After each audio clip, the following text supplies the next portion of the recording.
जय श्री कृष्ण, जय श्री राम। जब सब लोग अपने कर्तव्य का पालन करते हैं, सब लोग धर्म अनुसार आचरण करते हैं, धर्म में कही बातों के अनुसार जीवन यात्रा को चलाते हैं, तो सारे काम अपने आप सिद्ध होते हैं। और यही कारण था राजा दशरथ की जो राज्य व्यवस्था थी बहुत सुचारू रूप से चलती थी और ना कोई व्यक्ति उनके जैसा था और ना ही कोई शत्रु उनको दिखाई देता था।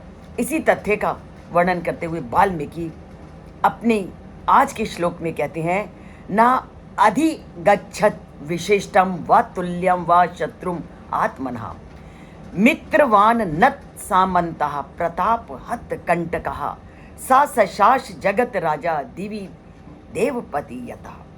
अब राजा दशरथ पूरी तरह से नैतिकता का पालन करते थे, पूरी तरह से धर्म अनुकूल शासन करते थे, धर्म में कही बातों को अपने जीवन में उतारते थे और उन्हीं नियमों को अपने जो अंगरक्षक थे, अपने जो सेवक गण थे, अपने जो सहायक थे, उन नियमों का पालन करने के लिए प्रेरित करते थे।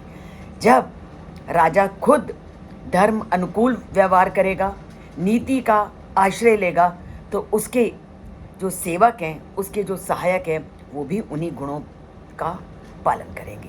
और इस कारण राजा दशरथ की राज्य व्यवस्था पूरी तरह से सुव्यवस्थित थी।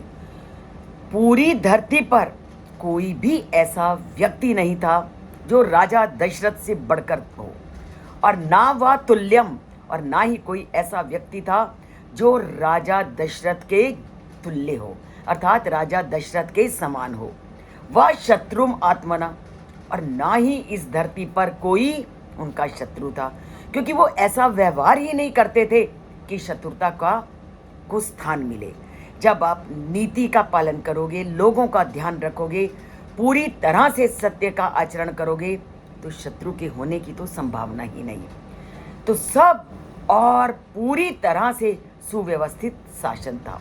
तभी कहा मित्रवान नत सामंता, पूरी तरह से वो सभी के साथ मित्रता का व्यवहार करते थे और सभी लोग एक दूसरे के भावों का, एक दूसरे के विचारों का सम्मान करते थे।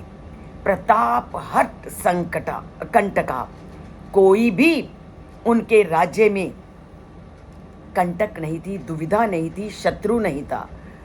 तो उन्होंने कभी भी अपने से बड़ा अथवा अपने कोई शत्रु नहीं मिला। उनके मित्रों की संख्या और सभी जो उनके सामंत थे, उनके जो चारण थे, वो उनके आगे मस्तक झुकाते रहते थे। तुम नीति का पालन करके देखो, धर्म का पालन करके देखो, लोग अपने आप तुम्हारे आगे नतमस्तक होंगे। तो उनका राज्य शत्रु एवं चोर पूरी तरह से रहित था। और इसीलिए क्या कहते थे कि वो उनका जो राज्य था वो देवराज इंद्र के राज्य की तरह था। वो देवराज इंद्र स्वर्ग में रहकर लोगों का पालन करते थे, उसी तरह राजा दशरथ अयोध्या में रहकर सारे संसार का पालन करते थे। ये थी उनकी अद्भुत राजनीति।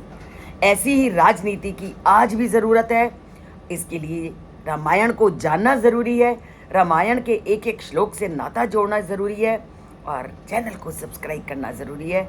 और इसके लिए चैनल से जुड़िए। सब्सक्राइब नहीं किया तो सब्सक्राइब कीजिए। सब्सक्राइब एक बार करना है, लाइक जितनी बार करो कर सकते हो, उसकी कंजूसी को छोड़िए। तभी जीवन राममय बनेगा, आनंदमय बनेगा, क्योंकि राम आनंद का दूसरा नाम है।